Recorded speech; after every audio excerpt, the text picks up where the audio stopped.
মুখ্যমন্ত্ৰীৰ কনভয়ৰ বাহনৰ ভয়ংকৰ দুৰ্ঘটনা নিয়ন্ত্ৰণ হেৰুৱাই এখন ইনোভা বাহনে খুন্দিয়ালে বলেৰো বাহনক দুয়োখন বাহনে আছিল মুখ্যমন্ত্ৰীৰ কনভয়ৰ দুৰ্ঘটনাত হতাহত হোৱা নাই কোনো লোক ক্ষতিগ্ৰস্ত হৈছে ইনোভা বাহনৰ সন্মুখভাগ আন এক দুৰ্ঘটনাৰ খবৰ এবাৰ মুখ্যমন্ত্ৰীৰ বাহনত দুৰ্ঘটনা নিয়ন্ত্ৰণ হেৰুৱাই এখন ইনোভা বাহনে বলেৰো বাহন এখনক খুন্দিয়ালে এয়া দেখিছে আপোনালোকে এয়া হৈছে মুখ্যমন্ত্ৰীৰ কনভয় আৰু মুখ্যমন্ত্ৰীৰ কনভয়ৰ এই ভয়ংকৰ দুৰ্ঘটনা ইনোভা বাহনখনে বলেৰো বাহনখনত খুন্দিয়াইছে অৱশ্যে কোনো হতাহত হোৱা নাই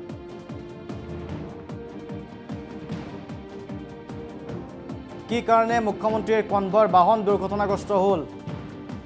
সেয়া অৱশ্যে জানিব পৰা হোৱা নাই কিন্তু নিয়ন্ত্ৰণ হেৰুৱা বুলি প্ৰথম অৱস্থাত সন্দেহ কৰা হৈছে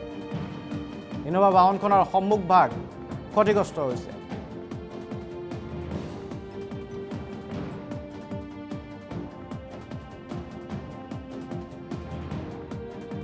ইয়াতে তাৰমানে আমাৰ হিমন্ত বিশ্ব শৰ্মা আমাৰ যিহেতু মামাই বুলি কওঁ চবৰে পৰিচয় তেওঁ আহিছিল আমাৰ বুলবুল হুছেইন ডাঙৰীয়াই গামছা পিন্ধিবলৈ তেওঁ গামছা পিন্ধিবলৈ যেতিয়া গাড়ীখন ৰখাইছিল সেইকেইখন গাড়ী একেলগে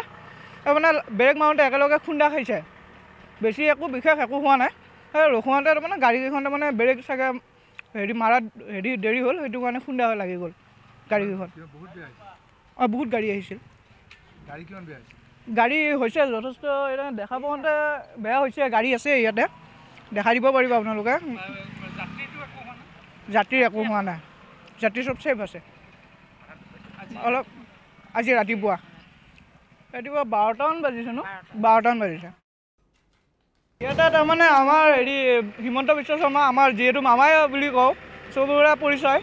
তেওঁ আহিছিল আমাৰ বুলবুল হুছেইন ডাঙৰীয়াই গামছা পিন্ধিবলৈ তেওঁ গামছা পিন্ধিবলৈ যেতিয়া গাড়ীখন ৰখাইছিল সেইকেইখন গাড়ী একেলগে মানে ব্ৰেক মাৰোঁতে একেলগে খুন্দা খাইছে বেছি একো বিশেষ একো হোৱা নাই ৰখোৱাতে তাৰমানে গাড়ীকেইখন তাৰমানে ব্ৰেক চাগে মাৰাত দেৰি হ'ল সেইটো কাৰণে খুন্দা লাগি গ'ল গাড়ীকেইখন বহুত গাড়ী আহিছিল গাড়ী হৈছে যথেষ্ট দেখা পাওঁতে বেয়া হৈছে গাড়ী আছে ইয়াতে দেখাই দিব পাৰিব আপোনালোকে যাত্ৰীৰ একো হোৱা নাই যাত্ৰী চব ছেফ আছে অলপ আজি ৰাতিপুৱা 12টামান বাজিছে ন 12টামান বাজিছে